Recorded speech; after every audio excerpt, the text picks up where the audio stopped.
Então, pessoal, continuando a nossa discussão sobre hidrostática, na aula de hoje, dentro da discussão teórica, nós vamos falar de dois princípios, o princípio de Pascal e o princípio de Arquimedes.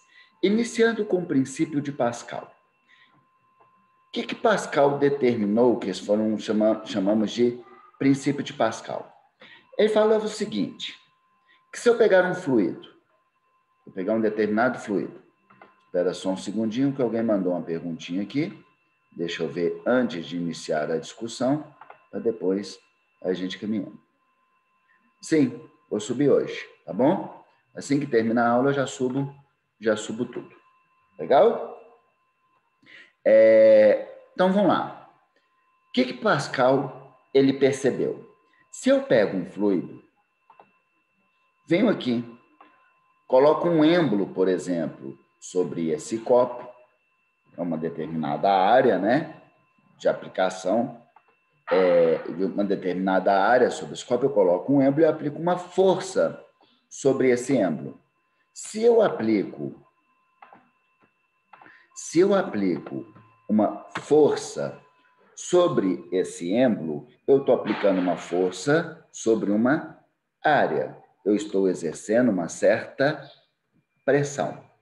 Imagine, por exemplo, que eu exerço uma pressão adicional, então, nesse fluido, na hora que eu coloco um êmbolo e começo a pressioná-lo, eu vou gerar uma pressão adicional nesse fluido, por exemplo, de, sei lá, vamos falar em ATM mesmo, de 1 atm, uma pressão adicional de 1 atm. O que acontece que Pascal percebeu? Que essa pressão que eu gero adicional, por mais que eu esteja aplicando a força na face do fluido, em todos os pontos do fluido, em todos os pontos do... Como é que saco? Quem está saindo? Em todos os pontos do fluido e das paredes que o circundam, ele vai receber integralmente essa adição de pressão, ok? Então, imagine, por exemplo, que isso aqui seja uma coluna d'água de 20 metros, que antes de pôr o êmbolo, na superfície, a pressão era de quanto? 1 atm, uma atmosfera, estava ao nível do mar. Que no meio desse copo, no nível do meio, 10 metros, né, dessa coluna d'água, copo não, né, que não existe copo de 20 metros de comprimento, que no meio dessa coluna d'água de 20 metros, a pressão seria de quanto? 2 atm. Estaria na altura de 10 metros. Aqui, teria uma altura de 10 metros. E a gente sabe que a cada 10 metros, uma coluna d'água exerce uma pressão de 1 atm. Então, nesse nível aqui, a 10 metros de profundidade, né? A 10 metros de profundidade, os pontos nesse nível vão estar sofrendo uma pressão atmosférica de 1 atm mais uma pressão hidrostática de 1 atm. Então, a pressão total seria de 2 atm. E no fundo do copo, no fundo desse recipiente, seria de 3 atms, né? 1 atm de pressão atmosférica mais 2 atm de pressão hidrostática. Se eu aplico uma pressão adicional de 1 atm a mais, o que vai acontecer? Nesse nível aqui não vai ter mais a pressão de quê? De 1 atm. Vai passar a ter uma pressão de 2 atm. Neste nível aqui, por mais que eu apliquei a pressão adicional lá em cima do fluido, não vai ter mais uma pressão de 2 atm. Ele vai ter uma pressão de 3 atm. E as paredes que estão nesse nível, né, do recipiente também estarão submetidas a uma pressão de 3 atm. No fundo do copo, não vai ser mais de 3 atm, vai ser de 4 atm, Ok? Então, essa foi a grande observação de Pascal. Então, o princípio de Pascal fala o seguinte: quando adiciona-se uma pressão adicional sobre um fluido, essa pressão adicional é transferida integralmente para todos os pontos do fluido e para as paredes que circundam este fluido. Legal? Ah, Alexandre, mas o que isso tem de mais? Isso é do caralho. Isso é muito foda. Por quê? Foi a partir do princípio de Pascal que criaram-se os macacos hidráulicos, que são dispositivos em que a gente consegue gerar vantagem mecânica. O que é gerar vantagem mecânica? Eu sustentar algum peso de algum objeto aplicando uma força menor que o peso do objeto. Até o momento, nós vimos um dispositivo de vantagem mecânica, que foram os sistemas de polias móveis, não é? A cada polia móvel, eu consigo sustentar o peso do objeto fazendo uma força menor que o peso do objeto, não é? Eu consigo fazer uma força metade, eu consigo sustentar um objeto com a metade, fazer uma força metade do peso do objeto para cada polia móvel que eu coloco dentro de um sistema de polias móveis, né? Outra forma de gerar vantagem mecânica, nós vamos ver em equilíbrio de corpos extensos, são estruturas de alavanca.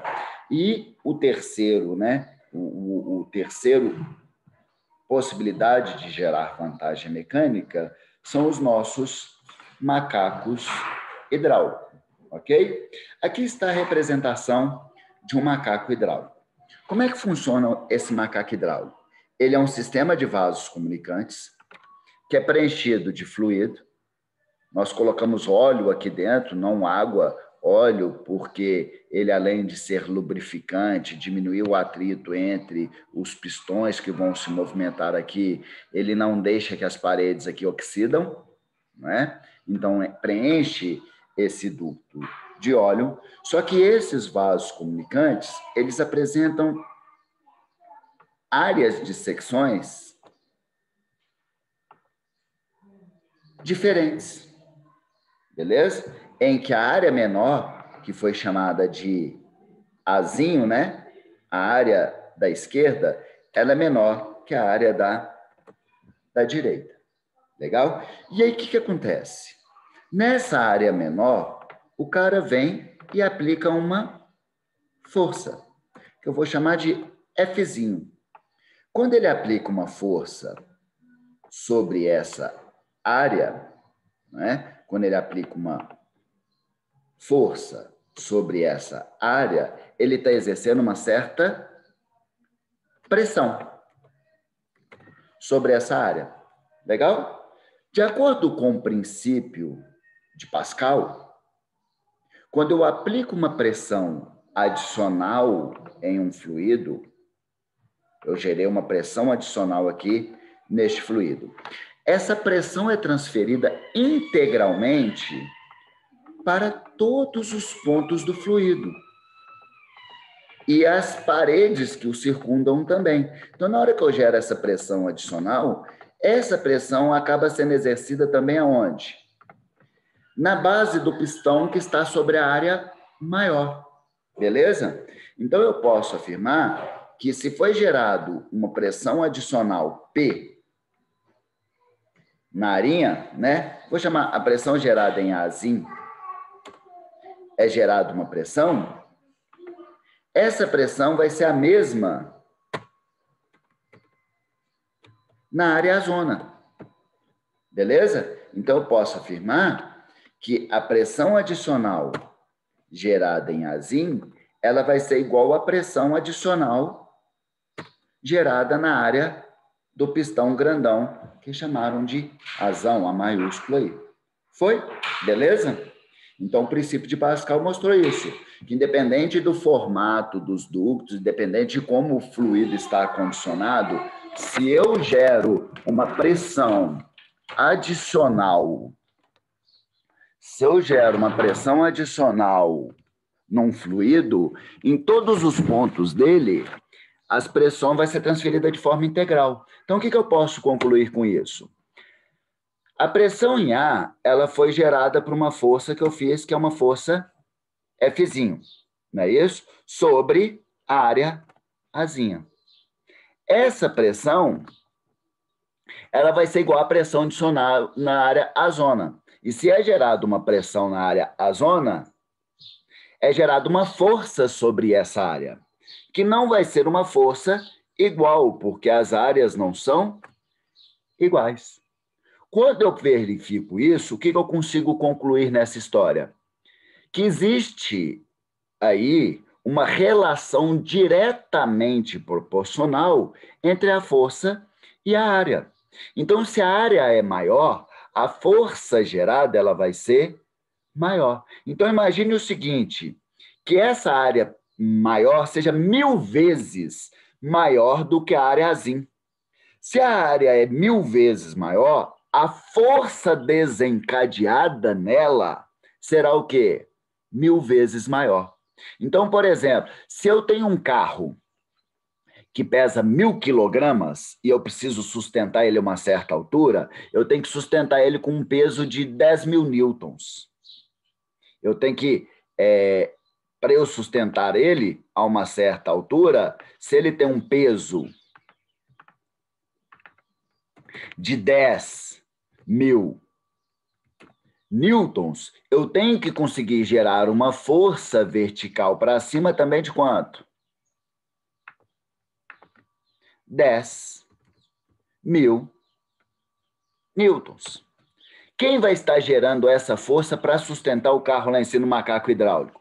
A pressão que o fluido está exercendo sobre esse pistão, sobre esse êmbolo, ok? Então, ele está gerando uma força de 10.000 newtons. Só que na hora, essa força adicional que está fazendo com que ele seja sustentado lá em cima, essa força de 10.000 newtons, ela veio da pressão adicional gerada nesse sistema. Só que a pressão adicional foi gerada onde? No êmbolo menor. Só que a força que foi feita no êmbolo menor não foi de 10.000 newtons. Beleza? Por quê? Porque para gerar essa determinada pressão na área maior, eu tive que fazer uma força muito menor naquela área que seja menor. Se aquela área ela é 1000 vezes menor, eu tenho que fazer uma força 1000 vezes menor para gerar a mesma pressão nesses dois pontos. Então, ou seja, o macaco hidráulico utiliza dessa vantagem para eu conseguir manter suspenso objetos de alto peso. Então, eu sempre coloco os objetos mais pesados no êmbolo maior e aplico a força no êmbolo menor, ok?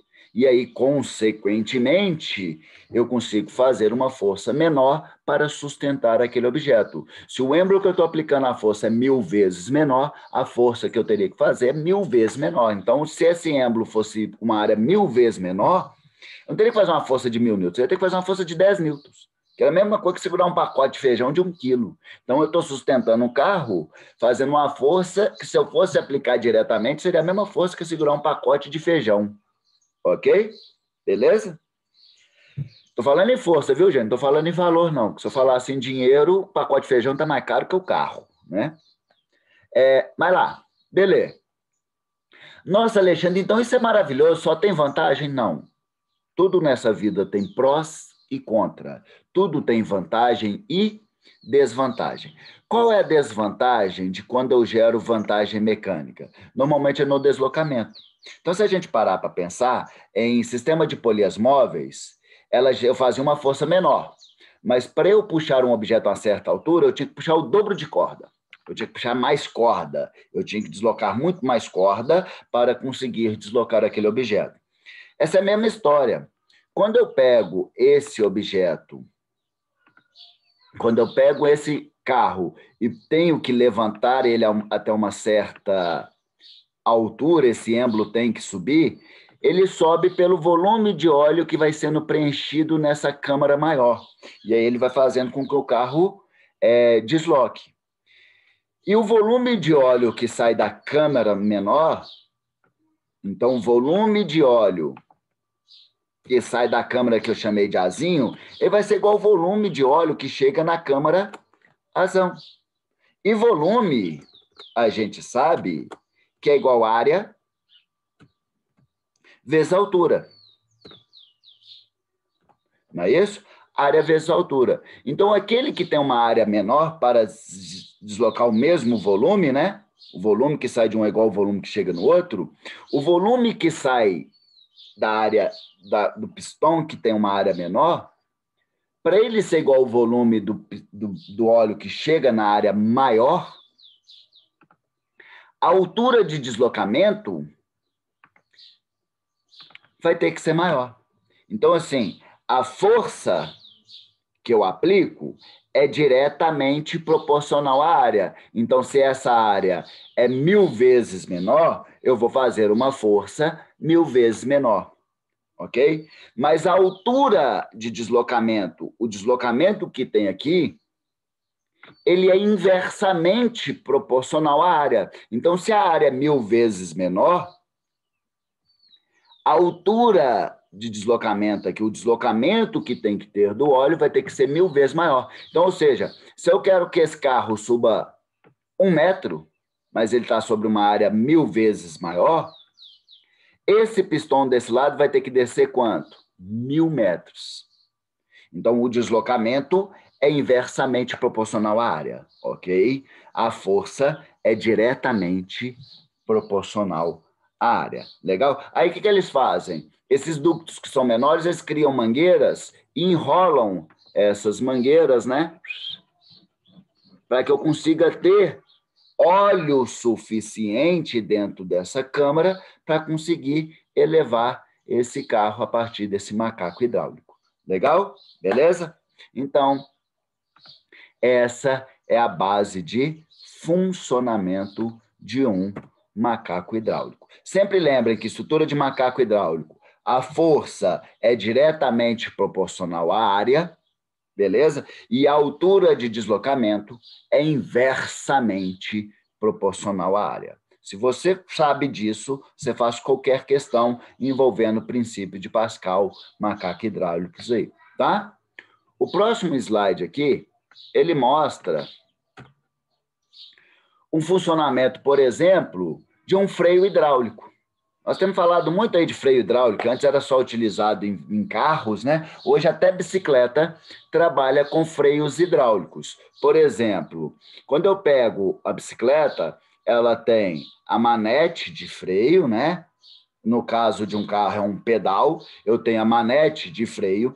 Essa manete, ela tem um ducto que liga a manete até as pastilhas de freio, que pinçam um disco quando a manete é pressionada, ok? É claro que a força que eu faço na manete, hoje freios hidráulicos, cara, você trisca no freio, dá uma encostadinha de nada no freio,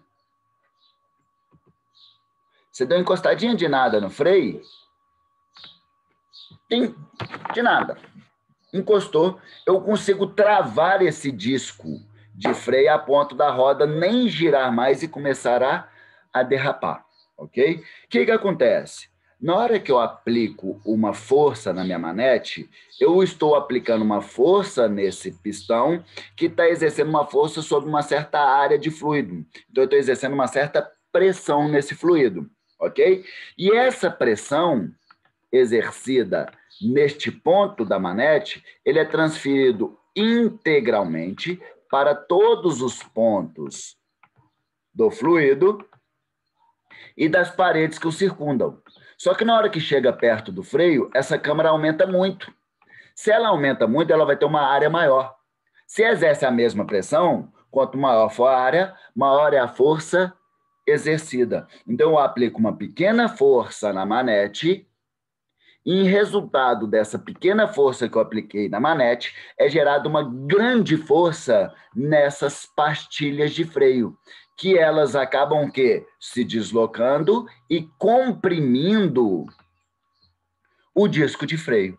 E aí eu consigo frear com muita eficiência, com muita força, eu consigo prensar com muita força um disco de freio, sem fazer força quase alguma na manete. Beleza? Tanto é que hoje em dia a gente pedala apertando só um dedinho. Tic, tic, só de encostar o dedinho, eu consigo travar a roda da bicicleta ali, eu consigo frear com muita eficiência, devido a essa vantagem mecânica que esse sistema hidráulico está gerando. Pode reparar que tudo que é maquinário pesado de levantar retro, escavadeira, tudo isso são cheios de ductos que trabalham a articulação daqueles sistemas, isso tudo a partir de vantagem mecânica. Legal? Eles sempre acabam trabalhando sobre estruturas de vantagem mecânica para que o motor não tenha que fazer tanta força para levar cargas muito pesadas. Legal? Beleza? Eu até brinco, quem nasceu nesse mundo para fazer muita força é burro de carga. Nós não nascemos para fazer muita força, nós nascemos para pensar e tirar vantagem mecânica das situações que a gente precisa aplicar maior força. Legal? Ok? E aí, vão ter 3 situações de vantagem mecânicas que podem cair em prova de vocês. Sistemas de polias móveis, sistema de macaco hidráulico e sistema de alavanca, que a gente vai discutir na semana que vem. Rolou? Beleza? Então, show de bola. Então, olha só. Em relação a macaco hidráulico, vamos fazer essa questãozinha, questão 12. Vou até dar um stopzinho aqui.